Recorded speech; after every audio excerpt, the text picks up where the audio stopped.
It's time for the 28th film in my 31 Horrors of Mike, and this is a movie I've wanted to talk about for some time.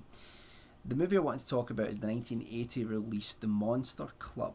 Now, a while ago I did a series of reviews of each of the Amicus anthology horror movies which span from the late 1960s through to the late 1970s.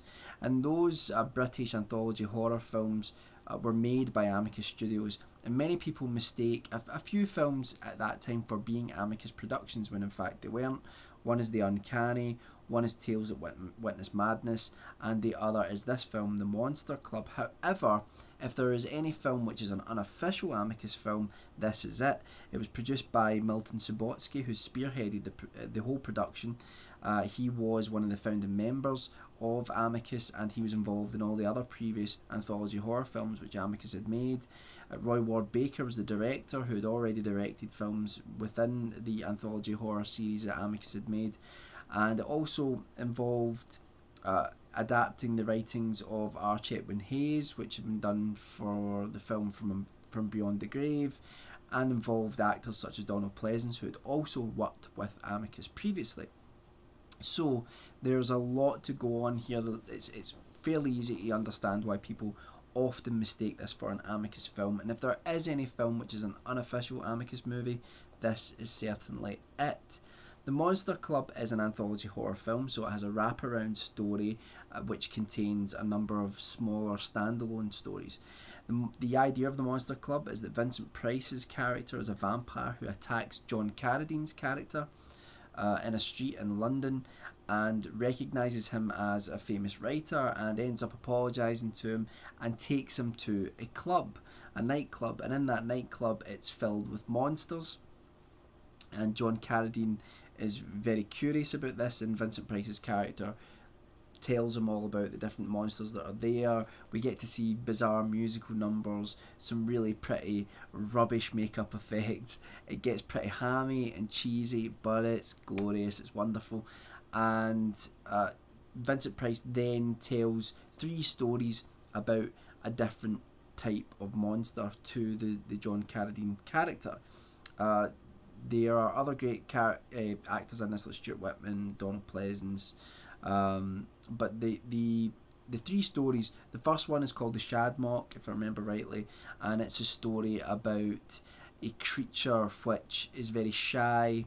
He lives this sort of aristocratic life in this old mansion, stays away from the sunlight, stays away from human contact, but a woman comes to work as his maid, and he falls in love with her, and he is then betrayed, which brings about the Shadmock's horrible power, which in some ways when I'm watching this part of the film, it comes across almost as quite sort of, it does come across as campy and weird, but then in other ways I think it's actually quite frightening in some ways, just the idea of it.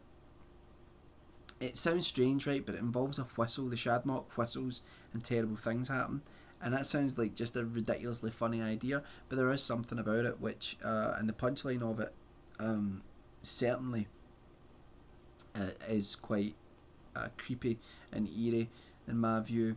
The second film is about vampires. It's certainly the weakest.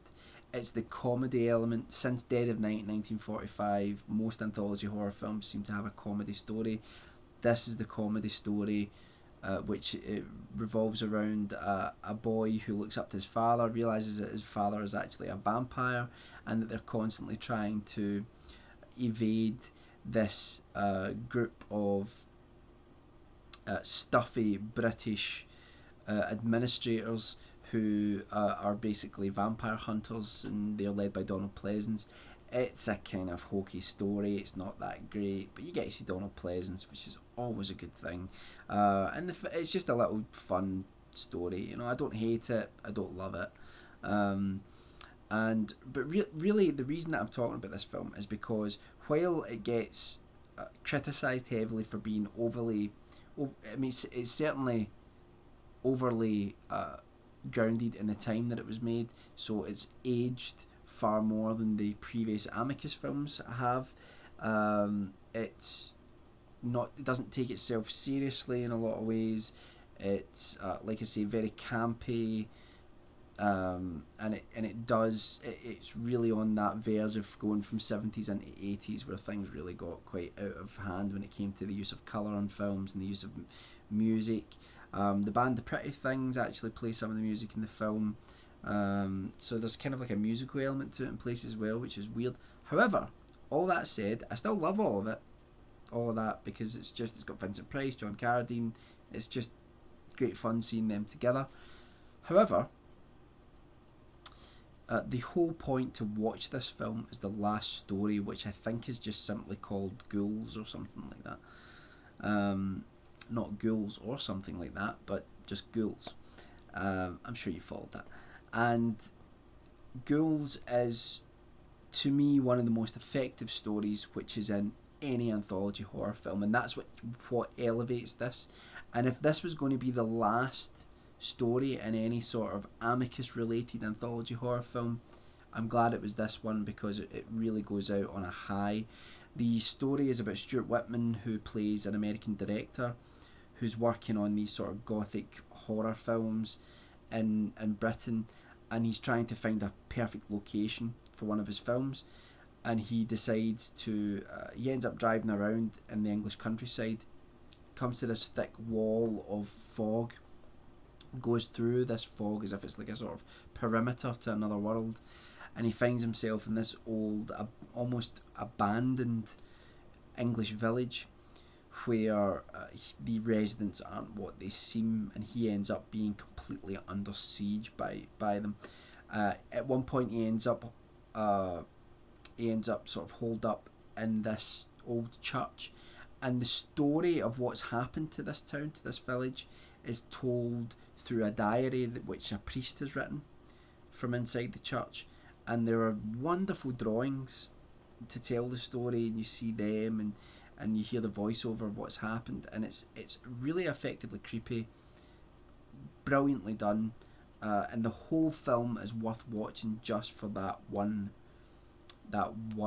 section.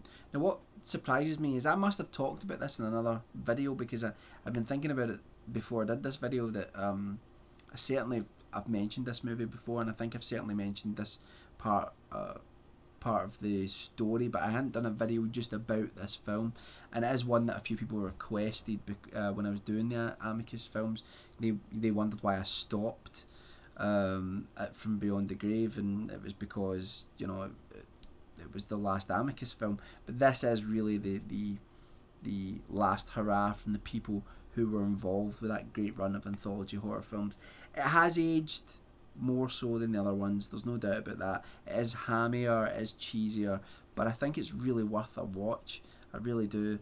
I think it's much better than people give it credit for, and there is a nostalgia factor as well. You know, like I was born in 1980, so when I see some of these films, it kind of reminds me of being, you know, sort of even like 4 or 5, and being aware of the ridiculous use of colour and neon lights and the music and just the way things were in the 1980s.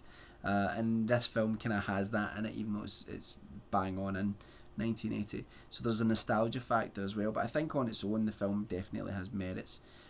So definitely check that out. That's The Monster Club, and I will be back soon with another horror review. Bye for now.